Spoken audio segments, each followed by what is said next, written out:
കഴിഞ്ഞ വർഷം ഉണക്ക് ബാധിച്ച ഏലമാണ്. അതിന് സ്റ്റെറാമിലും പോളിയാറും കൊടുത്തപ്പോൾ ഏലം നന്നായിട്ട് വന്നിരിക്കുന്നു. അതായത് പണ്ട് നിന്നേക്കാളും ഇപ്പോൾ മെച്ചപ്പെട്ടിട്ടുണ്ട്. ഇനിയൊരു ഉണക്കുണ്ടാവാതിരിക്കട്ടെ. ചില സ്ഥലങ്ങളിൽ നന്നായിട്ട് ക്രോപ്പുണ്ട്, ചില സ്ഥലങ്ങളിൽ കുറവാണ്. ഉണക്ക് ബാധിച്ചതിൻ്റെ ഭാഗമായിട്ടാണ്. പക്ഷേ ചെടി നന്നായിട്ട് മെച്ചപ്പെട്ടു വന്നു. ഇതാ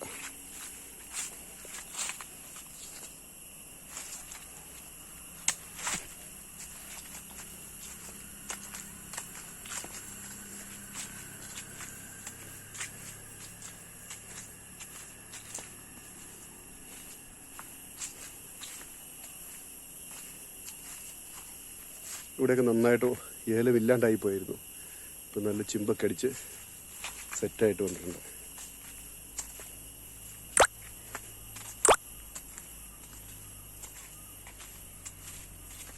ഈ വർഷം ഇതിപ്പം 3-ാം തവണത്തെ കാടുപ്പാണ്.